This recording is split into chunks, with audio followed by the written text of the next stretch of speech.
തനിമയിലേക്ക് എന്ന ഈ കൂട്ടായ്മ ഏവരെയും കർത്തൃനാമത്തിൽ സ്വാഗതം ചെയ്യുന്നു.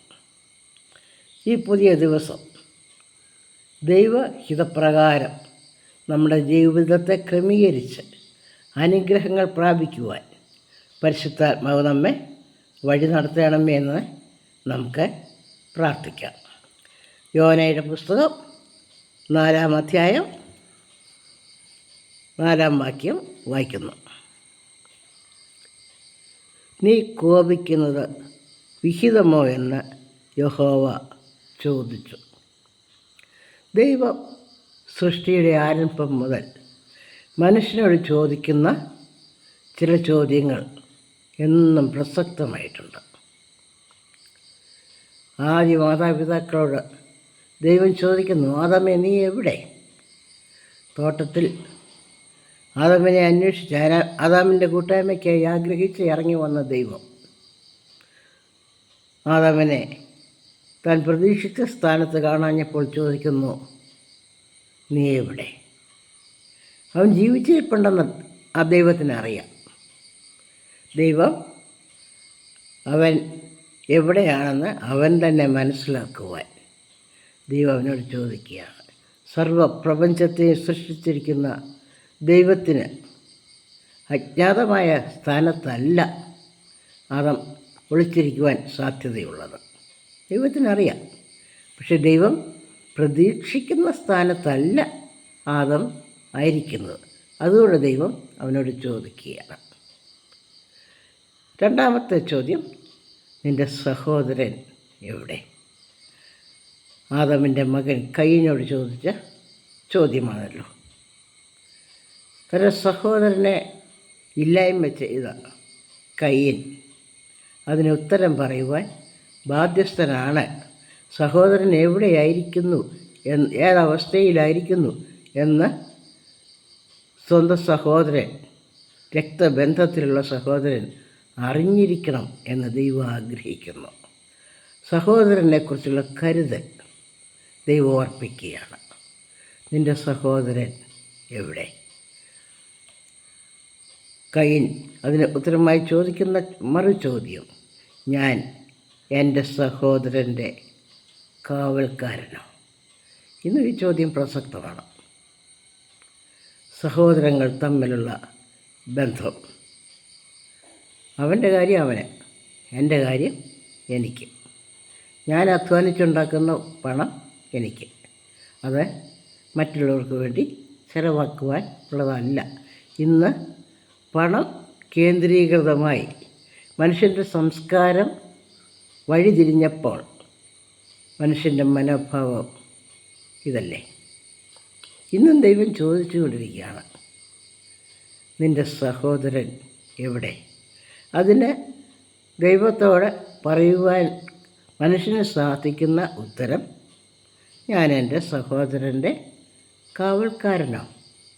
അതേ എന്നാണ് ദൈവത്തിന് നൽകുവാനുള്ള ഉത്തരം. അവൻ്റെ ക്ഷേമം, അവൻ്റെ സന്തോഷം, അവൻ്റെ നന്മ, ഇതൊക്കെയും സഹോദരൻ്റെ കൂടെ കടമയാണ്. ദൈവത്തിൻ്റെ ദൃഷ്ടിയിൽ മുഖപക്ഷമില്ല എന്ന് നമുക്ക് ഓർക്കണം.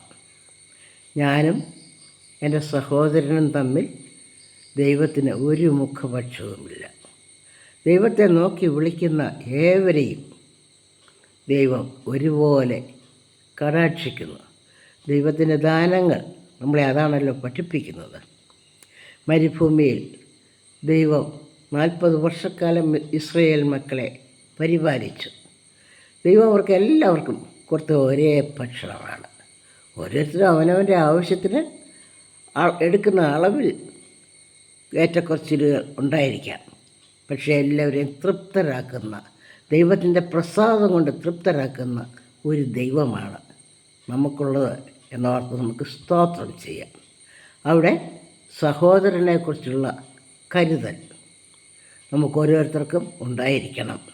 എൻ്റെ സഹോദരന് കഴിവില്ല, ദൈവം തരുന്ന ദാനങ്ങൾ സ്വീകരിക്കാനുള്ള കഴിവില്ല എന്ന് അറിയുന്നുവെങ്കിൽ സഹതാപത്തോടെ അവനോട് ഇടപെടണം.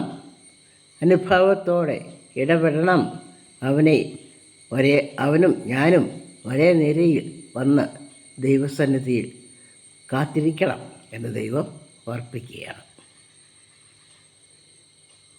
നമ്മൾ ദൈവം ചോദിക്കുന്ന മറ്റൊരു ചോദ്യമായി നാം കാണുന്നത്, നീ കോപിക്കുന്നത് വിഹിതമോ? കോപത്തെക്കുറിച്ച് ദൈവം നമ്മോട് ഇടപെടുന്നത് ഈ ഒരു ചോദ്യത്തിലാണ്. നീ കോപിക്കുന്നത് വിഹിതമോ? എഫെസ്യർക്ക് എഴുതിയ ലേഖനത്തിൽ പൗലോസ് അപ്പോസ്തലൻ ഇതിനെക്കുറിച്ച് പറയുന്നുണ്ട്. കോപിച്ചാൽ പാപം ചെയ്യാതിരിപ്പിൻ. എഫെസ്യർക്ക് എഴുതിയ ലേഖനം 4-ാം അധ്യായം 26-ാം വാക്യത്തിൽ നമ്മളിങ്ങനെ വായിക്കുന്നു, കോപിച്ചാൽ പാപം ചെയ്യാതിരിപ്പിൻ. സൂര്യൻ അസ്തമിക്കുവോളം നിങ്ങൾ കോപം വെച്ചുകൊണ്ടിരിക്കരുത്. നമ്മുടെ ഒരു അധമ വികാരമാണ് കോപിക്കുക എന്നുള്ളത്. അത് പെട്ടെന്ന് നമ്മിൽ പ്രത്യക്ഷപ്പെടും. കോപം, നീരസം, പക ഇവയൊക്കെയും നമുക്ക് രഹസ്യമായിട്ട് സൂക്ഷിക്കുവാനായിട്ട് സാധിക്കും. മനസ്സിൽ പക വർദ്ധിച്ചുകൊണ്ടിരിക്കും. അതുകൊണ്ടാണ് പറയുന്നത്, സൂര്യൻ അസ്തമിക്കുവോളം കോപം വെച്ചുകൊണ്ടിരിക്കുന്നത്. സൂര്യൻ അസ്തമിക്കുന്നതിന് മുൻപേ നമ്മുടെ അധമ വികാരങ്ങളെ അത് ക്ലിയർ ചെയ്യണമെന്നാണ് ദൈവം നമ്മിൽ നിന്നും ആഗ്രഹിക്കുന്നത്. വർഷങ്ങളായി കോപം, നീരസം, അസൂയ എന്നിത്യാദി അധമ വികാരങ്ങൾ നമ്മിൽ കുടികൊള്ളുമ്പോൾ എന്താണ് സംഭവിക്കുന്നത്? അനുനിമിഷം ഈ വികാരങ്ങൾ, ദുർവികാരങ്ങൾ നമ്മിൽ നിന്നും നമ്മുടെ ഉള്ളിൽ പെരുകി വരികയാണ്. അത് പല വിഭാഗങ്ങളിലേക്ക് അത് വഴിതിരിച്ചു പോകും. കോപം ഉണ്ടായതാണല്ലോ കയ്യിന് വന്ന അബദ്ധം. കോപിച്ചതുകൊണ്ട് അവൻ തൻ്റെ സഹോദരനെ ഇല്ലായ്മ ചെയ്യുന്നു, അവനെ കൊന്നുകളയുന്നു. അവൻ്റെ രക്തം മണ്ണിൽ നിന്ന് ദൈവസന്നിധിയിലേക്ക് നിലവിളിക്കുന്നു എന്ന് ദൈവം പറയുന്നു. നമ്മിൽ കുടികൊള്ളുന്ന കോപം ആരെയൊക്കെ ഇല്ലായ്മ ചെയ്യുന്നു? നമ്മുടെ നന്മയെ ഇല്ലായ്മ ചെയ്യുന്നു, നമ്മുടെ സഹോദരങ്ങളെ ഇല്ലായ്മ ചെയ്യുന്നു. നമ്മുടെ കോപം നമ്മിൽ വളർത്തുവാൻ നാം അനുവദിച്ചാൽ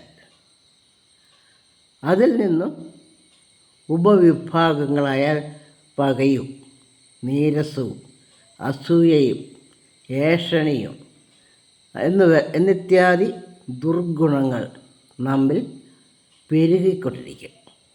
അവയെ സമൂഹത്തിൽ വ്യാപിപ്പിക്കുവാൻ നാം പരിശ്രമിച്ചു കൊണ്ടിരിക്കും. അതിൻ്റെ ഫലമായി ദൈവസാദൃശ്യത്തിൽ സൃഷ്ടിക്കപ്പെട്ട ഓരോ വ്യക്തിയെയും നാം അപമാനിതരാക്കുവാൻ പരിശ്രമിച്ചു കൊണ്ടിരിക്കുക. മറ്റൊരാളെ സമൂഹത്തിൽ അപമാനിതരാക്കുന്നതിൽ സന്തോഷം കണ്ടെത്തുന്ന ബലഹീന സ്വഭാവമുള്ളവരാണ് ഓരോ മനുഷ്യനും. അതുകൊണ്ട് തന്നെത്താൻ കാത്തു സൂക്ഷിക്കുകയാണ് നമുക്ക് ആവശ്യമായിരിക്കുന്നത്.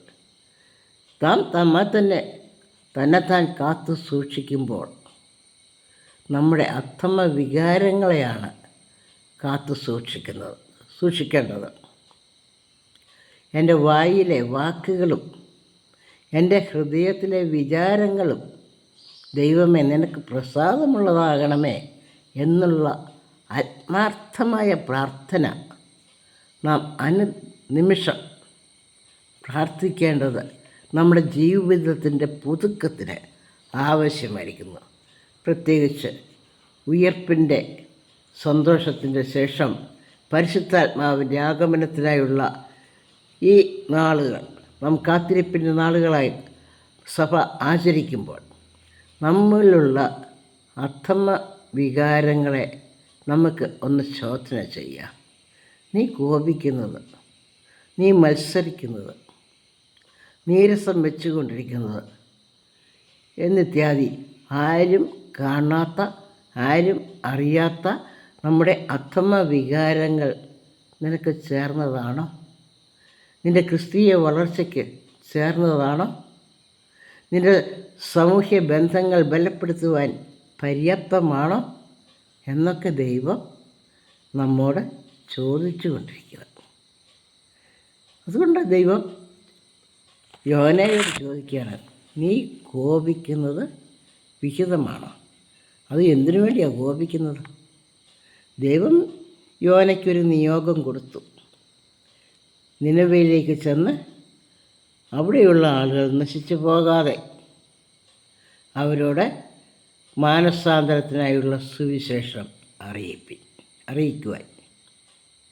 ദൈവരാജ്യത്തിൻ്റെ ആരംഭം മാനസാന്തരത്തിൻ്റെ സുവിശേഷ ഘോഷണത്തോടെയാണ്.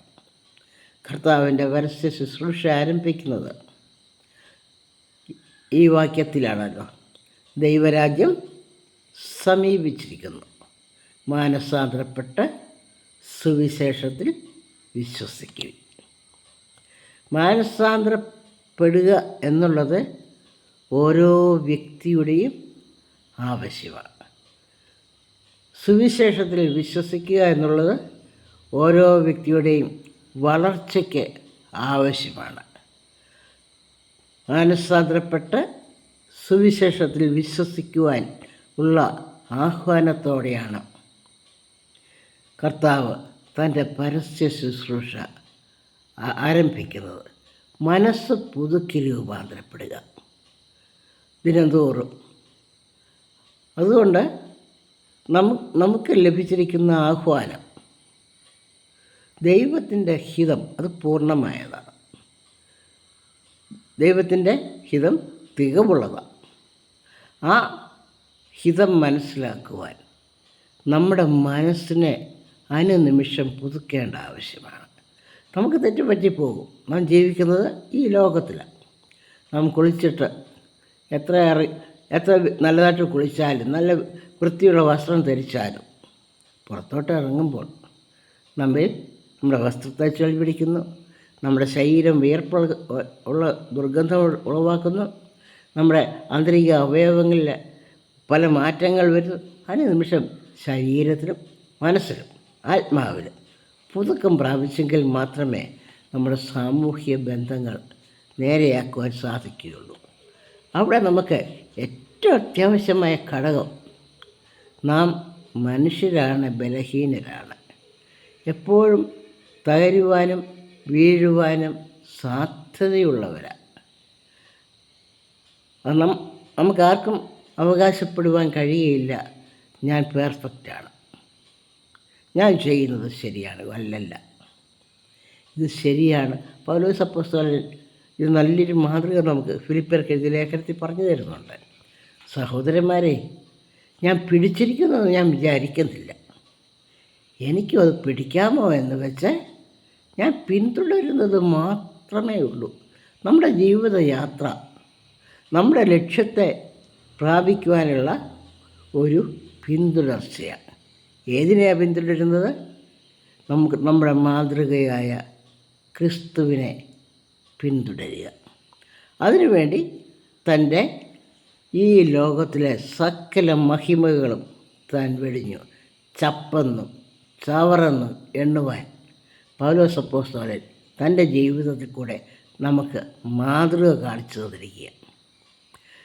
തൻ്റെ ഇഹലോക പ്രൗഢികൾ, സമ്പത്തുകൾ ഒന്നും തന്നെ ക്രിസ്തുവിനെ പ്രാപിക്കുവാൻ സഹായിക്കുന്നില്ല.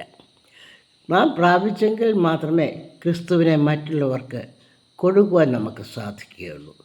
അതുകൊണ്ട് ക്രിസ്തുവിനെ പ്രാപിക്കുക എന്നുള്ള ലക്ഷ്യത്തോടെ നമുക്ക് നമ്മുടെ ജീവിതയാത്ര തുടരാം. യോനയ്ക്ക് സംഭവിച്ച അനുഭവം, യോന പ്രതീക്ഷിച്ച അനുഭവം നിനവയിലുള്ള ജനങ്ങളിൽ കണ്ടില്ല. ദൈവം കോപിക്കും, നിനവയെ നശിപ്പിക്കും, മനുഷ്യരുടെ പാപങ്ങൾ നിമിത്തം ദൈവം കോപിച്ചിരിക്കുകയാണ്. യോനയ്ക്കതാണ് പറയുവാനുള്ളത്. എന്നാൽ ദൈവത്തിൻ്റെ ആത്മാവ് അവിടെ പ്രവർത്തിച്ചു. ദൈവത്തിൻ്റെ സുവിശേഷം കേട്ട ജനങ്ങളും മൃഗങ്ങൾ വരെയും ദൈവസന്നിധിയിലേക്ക് അനുതാപത്തോടെ കടന്നു ചെന്നു. ദൈവം അവരെ നശിപ്പിക്കാതെ ദൈവ അരുളി ചെയ്ത 3-ാം അധ്യായം 10-ാം വാക്യത്തിൽ പറയുകയാണ്, അവർ ദുർമാർഗം വിട്ടുതിരിഞ്ഞുവെന്ന് ദൈവം അവരുടെ പ്രവൃത്തികളാൽ കണ്ടപ്പോൾ താൻ അവർക്ക് വരുത്തുമെന്ന് അരുളി ചെയ്തിരുന്ന അനർത്ഥത്തെക്കുറിച്ച് ദൈവം അനുതപിച്ചു, അത് വരുത്തിയില്ല. യോനയുടെ പ്രതീക്ഷ നടന്നില്ല. അതാണ് യോന കോപിക്കുവാൻ കാരണം. വലിയ പ്രതീക്ഷയോടെയാണ് ഞാൻ പറഞ്ഞു, ഞാൻ സുവിശേഷം അറിയിച്ചു, ജനങ്ങൾ നശിക്കുന്നത് കാണാൻ യോന കാത്തിരിക്കുക. അത് നടക്കാഞ്ഞപ്പോൾ യോനയ്ക്ക് കോപം വന്നു. ജീവിച്ചിരിക്കേണ്ട, എനിക്കിനി ജീവിക്കേണ്ട, എൻ്റെ പ്രതീക്ഷ നശിച്ചു. ഞാൻ ഇനി എങ്ങനെ ആ മനുഷ്യരുടെ മുഖത്ത് നോക്കുന്നത്? നാണക്കേടല്ലേ. ഇനി ഞാൻ എന്തെല്ലാം പറഞ്ഞാൽ അവർ വിശ്വസിക്കുമോ? ദൈവത്തെക്കുറിച്ച് പറയുവാനുള്ള സുവിശേഷം. ദൈവം മനസ്സലിവും കരുണയും ദീർഘക്ഷമയും ഉള്ളവനാണ്. ഈ സുവിശേഷമാണ് നമുക്ക് ലോകത്തിന് നൽകാനുള്ളത്. യോന തൻ്റെ പാപം നിമിത്തം കപ്പൽ ഛേദം ഉണ്ടായപ്പോൾ കപ്പലിൽ നിന്നും എറിയപ്പെട്ട് സമുദ്രത്തിൻ്റെ ആഴത്തിലേക്ക് പോയി. 3 ദിവസം മത്സ്യത്തിൻ്റെ വയറ്റിൽ കിടന്നു. അവിടെ യോന അനുതപിച്ചത് കൊണ്ടാണ് ദൈവം യോനയുടെ പ്രാർത്ഥന കേട്ട് അവനെ വീണ്ടും കരയിൽ കൊണ്ടുവന്ന് മത്സ്യത്തോട് കൽപ്പിച്ച് അവനെ കരയിൽ കൊണ്ടുവന്ന് യോന അവിടെ സുവിശേഷം പറയുവാൻ ഇടയായത്. തനിക്ക് ലഭിച്ച വിടുതലിനെ മറന്ന് തൻ്റെ പ്രതീക്ഷയ്ക്കൊത്ത് ദൈവം മനുഷ്യനെ സന്ദർശിക്കുന്നില്ല എന്ന് കണ്ട യോനയ്ക്ക് കോപം വരികയാണ്.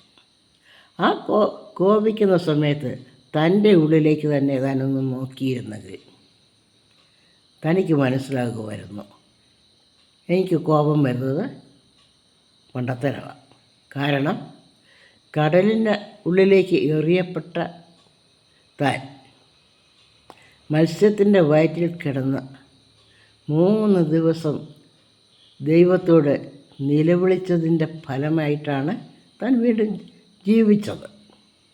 അത് മറന്നുപോയി, പാടെ മറന്നിട്ടാണ് ദൈവം മനുഷ്യനെ ശിക്ഷിച്ചില്ല എന്ന് പറഞ്ഞ് യോന കോപിക്കുന്നത്. പലപ്പോഴും നമ്മുടെ കോപം ഇതുപോലെയാണ്. ദൈവം നമുക്ക് ചെയ്ത നന്മകളെ, കരുണകളെ നാം മറന്നു കളഞ്ഞ് അവരിന് ദൈവം വരുത്തുമെന്ന് നാം പ്രതീക്ഷിക്കുന്ന ആ ദുരനുഭവം അവരിൽ ദൈവം വരുത്തിയില്ലെങ്കിൽ നമുക്ക് കോപം, നീരസം, അസൂയ ഇവയൊക്കെയും നമ്മിൽ സംജാതമാകുന്നു. അതുകൊണ്ട് നമുക്ക് നമ്മെ തന്നെ കാത്തു സൂക്ഷിക്കുവാൻ, നമ്മെ തന്നെ ജാഗ്രതയോടെ കാത്തിരിക്കുവാൻ. നാം മനുഷ്യരാണ്, നാം ബലഹീനരാണ്, നാം ആരും തികവിൻ്റെ അനുഭവത്തിലേക്ക് വന്നിട്ടില്ല. നാം ക്രിസ്തുവിനെ അനുധാവനം ചെയ്യുവാൻ പരിശ്രമിക്കുന്നവർ മാത്രമാണ് എന്ന് മനസ്സിലാക്കിക്കൊണ്ട് ദൈവിക സൽഗുണങ്ങളെ നമ്മുടെ മേൽ വർഷിപ്പിക്കണമേ എന്ന് പ്രാർത്ഥിച്ചുകൊണ്ട് നമ്മുടെ പുതിയ ദിവസത്തിലേക്ക് നമുക്ക് പ്രവേശിക്കുവാൻ ഇടയാകട്ടെ.